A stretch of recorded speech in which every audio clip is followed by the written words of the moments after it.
There are moments in science that quietly rewrite everything we think we know. No explosion, no warning. Just a discovery so strange that it refuses to fit inside our mental picture of reality. This is one of those moments. Astronomers have mapped the universe for decades. They've charted galaxies, traced their motions, and learned how matter spreads through space. From that work, a basic expectation emerged. On the largest scales, the universe should be roughly uniform. Not perfectly even, but balanced enough to make sense. Then something appeared that didn't.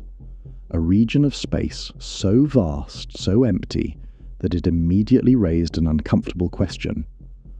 What if this emptiness isn't normal? What if it isn't just a harmless gap between galaxies? The idea is unsettling because it challenges intuition. Space feels infinite. Emptiness feels expected. But this was different. This void was too large, too clean, too extreme to ignore. At first, astronomers assumed it had to be an illusion, a flaw in the data, a shadow caused by dust or distance, something hiding what should have been there. But the more they looked, the worse the mystery became. Because nothing was hiding the galaxies. They simply weren't there. If confirmed, this would mean that one of the largest structures ever discovered in the universe wasn't made of matter at all, but of absence. A region so vast that, if Earth were inside it, humanity might have believed for most of its history that our galaxy was the only one that existed. This isn't presented as fact yet. It's presented as a warning. Because if the universe can produce emptiness on this scale, then our understanding of how space formed, how gravity works, and how the cosmos evolves may be missing something fundamental. And that possibility is what truly scares astronomers. The question raised earlier did not lead to immediate answers. Instead, it forced astronomers to slow down and examine what they were seeing with extreme caution. On the largest scales, the universe follows clear statistical patterns. Matter is uneven, yes, but never chaotic. Over immense distances, those differences smooth out. That expectation has been tested again and again, which is why this region stood out. The Boötes Void spans roughly 330 million light-years. That alone would be remarkable, but size was not the true concern. The concern was what that size implied. According to established models, a region this large should still contain a significant number of galaxies. Not dense clusters, perhaps, but enough structure to confirm that gravity had done its work. Instead, astronomers found only a small scattering of galaxies, fewer than 100 where thousands were expected. At first, skepticism dominated the discussion. Could the measurements be wrong? Distance can distort perception. Dust can absorb light. Faint galaxies can escape detection. These explanations were reasonable, and they were tested carefully. Multiple surveys examined the same region using different methods: optical light, infrared observations, redshift measurements tracking galaxy motion. Each method confirmed the same conclusion. The galaxies were not hidden, they were largely absent. This forced astronomers to confront a subtle but troubling idea. If the void was real, then gravity had not shaped this region the way it should have. Matter either failed to gather, or it was drawn away more efficiently than models predicted. Neither option was comforting. A failure to gather matter would point to unusual conditions in the early universe, conditions that may not be accounted for in current theories. Excessive evacuation of matter would imply large-scale influences that extend beyond local gravity alone. Neither explanation breaks physics, but both stretch it. Importantly, this did not mean the universe was unstable or dangerous. It meant something was incomplete in our understanding. The Boötes Void was no longer viewed as a curiosity. It became a benchmark, a natural experiment created by the universe itself. By studying where structure did not form as expected, scientists gained a rare opportunity to test their models under extreme conditions. The emptiness was not frightening because it was threatening. It was unsettling because it was precise, and precision, when unexplained, demands answers. The next question was no longer whether the void existed, it was how such a vast absence could emerge from a universe governed by consistent physical laws. To understand why the Boötes Void matters, astronomers had to step back and revisit a much older story. Not the story of galaxies, but the story of structure itself. After the Big Bang, the universe was hot, dense, and nearly uniform. Matter was spread out almost evenly, with only tiny variations in density. On their own, these differences were insignificant, but gravity gave them meaning. Where matter was slightly denser, gravity pulled harder. Over immense spans of time, those regions attracted more matter, slowly growing into clouds, then galaxies, then clusters of galaxies. This process was not random, it followed clear mathematical rules. As structures formed, they arranged themselves into a vast pattern now known as the cosmic web. Long filaments of galaxies stretched across space, intersecting at massive clusters. Between them, emptier regions naturally appeared. These voids were expected, but they were expected to have limits. In simulations, voids grow as matter drains toward filaments, but their expansion slows as surrounding structures stabilize. Gravity, even acting unevenly, prevents emptiness from growing without bound. This is where the Boötes Void became difficult to reconcile. Its size sits at the extreme edge of what simulations allow. Not impossible, but uncomfortably close to theoretical limits, and its internal emptiness pushes those limits even further. This raised an important point. If gravity alone shaped the universe, then regions this empty should be rare, transitional, and statistically balanced by denser regions elsewhere. The Boötes Void appeared unusually clean, too spherical, too internally sparse, as if the usual tug-of-war between matter and gravity had played out differently here. Still, astronomers resisted dramatic conclusions. Instead, they asked a more careful question. What conditions in the early universe could allow such a region to form without breaking known laws? Possibilities emerged. Slightly stronger early expansion in that region. Subtle differences in how matter responded to gravity. Small effects amplified over billions of years. None of these ideas were radical, but they shared something important. They implied that the early universe may have been more sensitive than previously thought. In that sense, the Boötes Void was not an exception. It was a magnifying glass. By studying where structure nearly failed to form, scientists could probe the limits of their models. They could test whether dark matter behaved exactly as expected, and whether dark energy influenced growth earlier than assumed. The story was no longer about emptiness. It was about formation, and the realization was subtle but powerful. The same laws that built galaxies also allowed vast regions of near nothing to exist. Understanding why that balance tipped so far in one direction would require looking deeper into the universe's earliest moments. That search would soon demand better data, wider maps, and entirely new ways of observing cosmic structure. By the time astronomers reached this point in the investigation, the focus had shifted again. The Boötes Void was no longer treated as an isolated oddity, but as a consequence of something much earlier. In the early universe, nothing dramatic separated one region of space from another. Differences in density were incredibly small, almost perfectly uniform. Yet over billions of years, those tiny differences shaped everything we see today. This sensitivity is a defining feature of cosmic evolution. Gravity does not need large advantages to dominate. A slight excess of matter is enough. Given enough time, it will pull more material inward, strengthening itself and starving neighboring regions. This means the universe amplifies its own imperfections. In most cases, the process unfolds predictably. Dense regions grow denser. Sparse regions become voids, but not empty. They retain enough matter to reflect the overall balance of the cosmos. The Boötes Void challenges this expectation. Its emptiness suggests that the initial imbalance in this region may have been unusually strong, or that something subtly altered how matter flowed during the universe's formative stages. Importantly, this does not imply violence or disruption. No explosion carved the void out. No force swept galaxies away. The process was quiet. Matter simply chose other paths.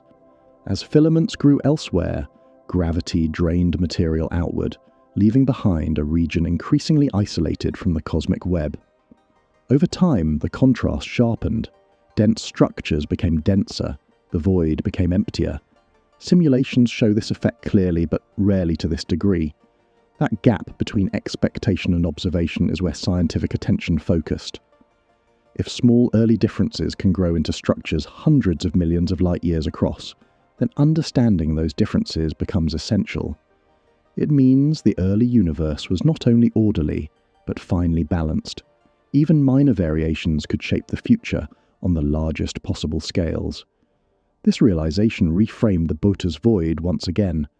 It was no longer just a test of gravity, it became a probe of initial conditions, a fossil record of the universe's earliest moments, preserved not in matter, but in absence.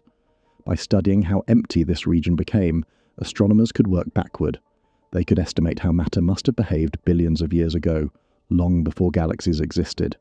The void offered clues precisely because it lacked complexity. No crowded clusters, no overlapping histories, just the long-term outcome of simple rules applied over immense time. And that simplicity made the next step unavoidable. To understand whether this emptiness truly fit within known physics, astronomers needed far larger maps of the universe, maps detailed enough to reveal whether the Boötes Void was unique, or whether it was only the most visible example of a deeper pattern waiting to be discovered. The realization at the end of the last part led to a practical problem. If the Boötes Void was truly this extreme, then it had to be placed in context. Astronomers needed to know whether it was unique or simply the first example clearly revealed. To answer that, they needed better maps. For much of history, astronomy was limited to flat images of the sky. Galaxies appeared as points of light projected onto a sphere, with distance difficult to measure. Depth was missing. Without depth, emptiness could be misleading. That changed when astronomers began measuring redshift. As the universe expands, galaxies move away from us, and their light stretches toward longer wavelengths. By measuring this shift, scientists could calculate distance. For the first time, the universe could be mapped in 3 dimensions. When these maps were assembled, familiar structures emerged: filaments, clusters, voids. The cosmic web appeared not as a theory, but as a measurable reality, and within those maps, the Boötes Void stood out immediately. It wasn't an artifact of projection, it wasn't the result of poor resolution. In 3 dimensions, the emptiness was undeniable. Galaxies surrounded the region on all sides, forming a loose boundary. Inside that boundary, space was strikingly quiet. This confirmation changed how the void was discussed. It was no longer debated whether it existed. The discussion shifted to scale, shape, and origin. Astronomers measured its diameter, its internal density, and the distribution of its few remaining galaxies. They compared it against simulations and other known voids. Again, the Boötes Void landed at the extreme end of every comparison, still within the realm of possibility, but barely. This was not cause for alarm, but it was cause for attention. Science advances not when rules are broken, but when they are stretched. The void became a reference point, a benchmark against which models of structure formation were tested. If a simulation could produce a region like this naturally, it strengthened confidence in the underlying physics. If it could not, then assumptions had to be revisited. Importantly, no single observation could settle the issue. One void, no matter how large, could still be a statistical outlier. What mattered was context. Was the Boötes Void alone? Or was it simply the most visible example of a broader population of extreme emptiness that earlier surveys had missed? Answering that question required maps far larger than anything built before, maps that could trace billions of galaxies across cosmic time. That need would soon drive the next generation of sky surveys and space missions, designed not just to study what fills the universe, but to understand what does not. With detailed 3-dimensional maps finally in hand, astronomers could ask a new and more precise question. Not whether the Boötes Void existed, but how often regions like it should appear. In cosmology, rarity matters. Some structures are uncommon but expected. Others are so unlikely that they hint at missing information. Determining which category the Boötes Void belonged to required statistics, not intuition. Researchers compared the void to thousands of simulated universes generated by computer models. These simulations followed the known laws of physics, starting from the early universe and evolving forward over billions of years. Most simulations produced voids, many produced large ones, but only a small fraction produced regions as vast and as empty as the Boötes Void. That result was subtle, but important. The void was not impossible, but it was rare. Rare enough to demand explanation, yet common enough that it could not be dismissed as an error. This placed astronomers in a careful position. Declaring the void a problem would be premature. Ignoring it would be irresponsible. Instead, it became a test of probability. If the universe followed known rules perfectly, then regions like this should appear only occasionally.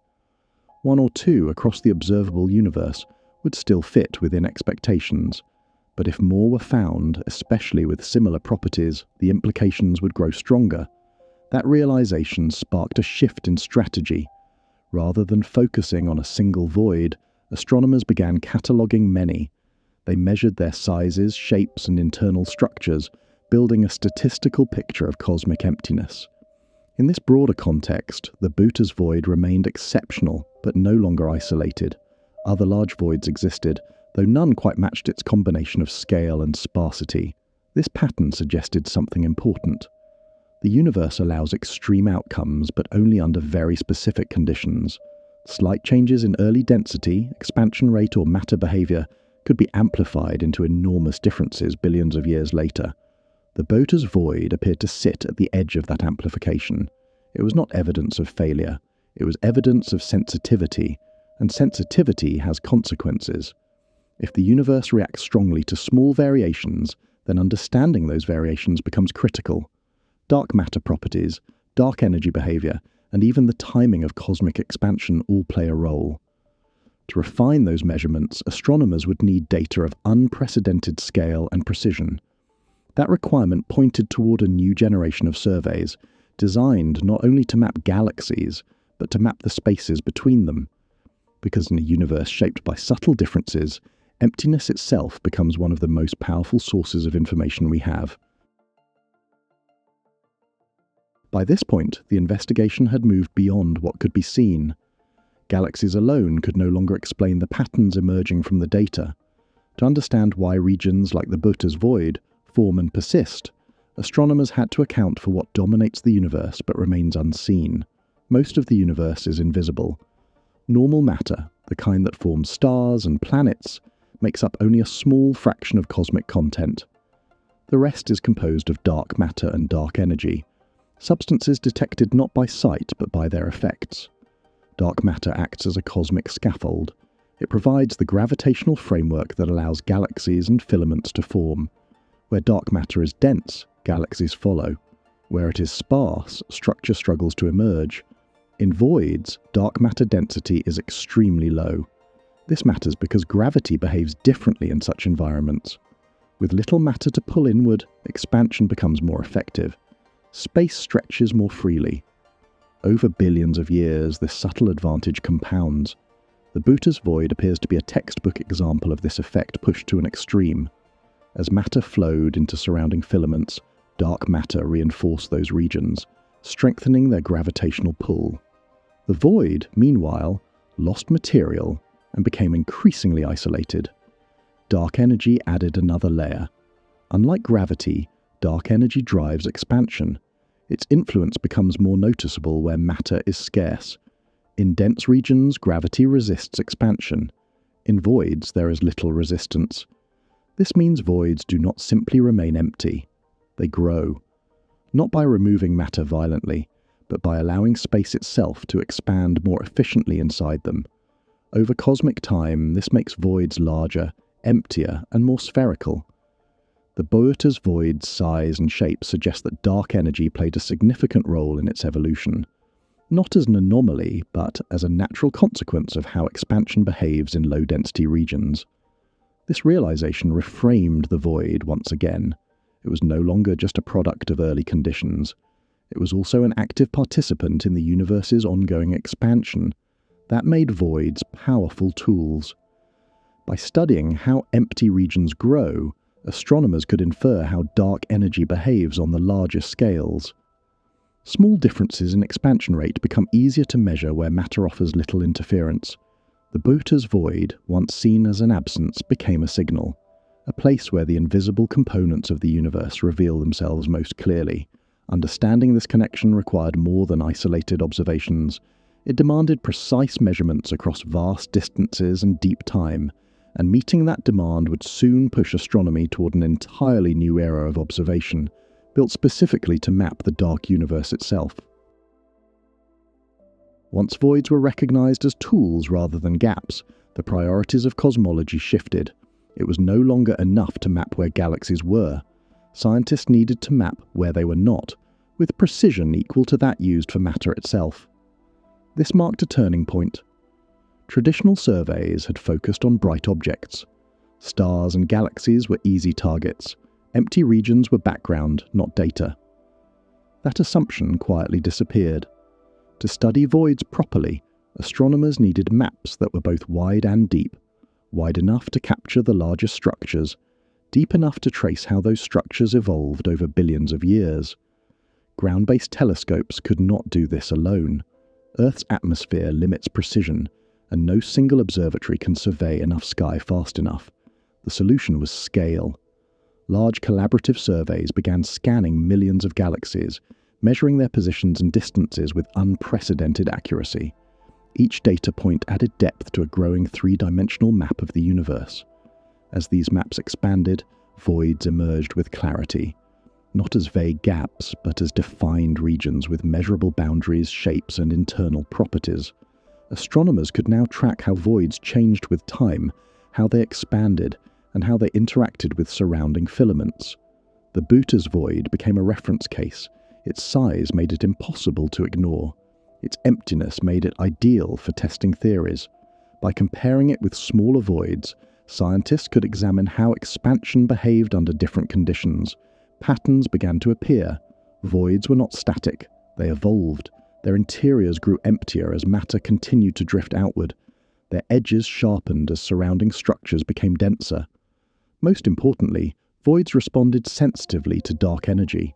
Small changes in expansion rate produced noticeable differences in void growth. This made voids natural amplifiers of subtle cosmic effects, especially those that were difficult to detect in dense regions. As a result, new missions were designed with voids in mind. Space-based observatories, free from atmospheric distortion, were planned to map the universe with a level of precision never achieved before. These missions would not focus on single objects. They would chart patterns. They would trace the architecture of the cosmos itself, using both matter and emptiness as evidence. The Boötes Void, once discovered by chance, had become part of a deliberate strategy, a guidepost pointing toward a deeper understanding of how space expands, how structure forms, and how the invisible components of the universe shape everything we observe. The next step was ambitious, to watch the universe evolve not just in space, but across time itself. By the time astronomers began treating voids as precision tools, a deeper realization followed. Mapping the universe was no longer enough. To understand it, they had to watch it evolve. Every observation of distant space is also an observation of the past. Light takes time to travel, and the farther away a galaxy lies, the earlier its light was emitted. In this way, the universe offers a built-in record of its own history. Voids make that record clearer. Because they contain so little matter, changes within them are easier to track. Dense regions evolve through complex interactions, collisions, and mergers. Voids evolve quietly, shaped mainly by expansion and gravity's absence. This simplicity turns them into timelines. By comparing nearby voids with those billions of light-years away, astronomers can measure how emptiness itself has grown. Differences in size, shape, and internal density reveal how expansion has changed over time. The Boötes Void provides a crucial reference point in this comparison. As one of the largest known voids in the relatively nearby universe, it anchors measurements at the present cosmic era. More distant voids reveal earlier stages, when the universe was younger, denser, and expanding more slowly. When these observations are combined, a pattern emerges. Void growth accelerates over time. This acceleration mirrors the influence of dark energy. As the universe ages, dark energy becomes increasingly dominant, pushing space apart more effectively in low-density regions. This behavior is subtle in galaxy clusters, where gravity resists expansion. In voids, it stands out. By tracing how voids expand across billions of years, astronomers can test whether dark energy has remained constant or changed with time. Even small deviations would leave measurable imprints in the structure of emptiness. This makes voids some of the most sensitive indicators available. The Boötes Void, once regarded simply as unusually empty space, now contributes to one of cosmology's central questions: whether the laws governing cosmic expansion have always been the same. Answering that question carries deep implications. A changing expansion rate could alter predictions about the universe's future, its ultimate fate, and the behavior of gravity itself. These are not abstract concerns. They shape how cosmological models are built and tested. To resolve them, astronomers require observations spanning enormous distances and extreme precision. They need to measure subtle differences across vast volumes of space. That demand leads naturally to the final stage of this story. A new generation of missions designed not merely to map the universe, but to reconstruct its entire expansion history, using voids as silent witnesses to the passage of cosmic time. By the time astronomers reached this stage, the Boötes Void was no longer viewed as a mystery to be solved, but as a lesson to be learned. What began as a troubling absence had become one of the clearest windows into how the universe works. Modern space missions now map billions of galaxies across vast stretches of time and distance. With each new layer of data, voids like Boötes are placed into sharper context. They are no longer isolated features, but part of a larger cosmic pattern governed by simple laws acting over immense scales. The lesson is not that the universe is broken. It is that it is precise. The same rules that create stars, galaxies, and clusters also allow regions of extraordinary emptiness to exist. Gravity gathers matter efficiently, but not everywhere. Dark energy accelerates expansion, but only where resistance is low. Together, they shape both structure and absence. The Boötes Void represents the far end of that balance. Its size reflects how sensitive the universe is to its earliest conditions. Its emptiness shows how small differences, amplified over billions of years, can lead to dramatically different outcomes. Most importantly, it reminds scientists that understanding the universe does not come only from studying what shines. It also comes from studying what does not. Voids strip away complexity. They remove collisions, mergers, and crowded histories. What remains is a clean environment where fundamental forces reveal themselves more clearly. Through that lens, the Boötes Void becomes less frightening and more instructive. It does not threaten the stability of the cosmos. It refines our understanding of it. The initial discomfort it caused was not fear of danger, but fear of ignorance. A recognition that even after centuries of observation, the universe can still surprise us in quiet ways. And that is perhaps the most profound takeaway. The most mind-bending discoveries in human history are not always explosive or violent. Sometimes they are defined by silence, by a vast region of space where almost nothing exists, a region that forces us to confront how much we still have to learn. The Boötes Void does not end the story of the universe, it deepens it. And in doing so, it reminds us that curiosity, not certainty, is what continues to push human understanding forward into the dark.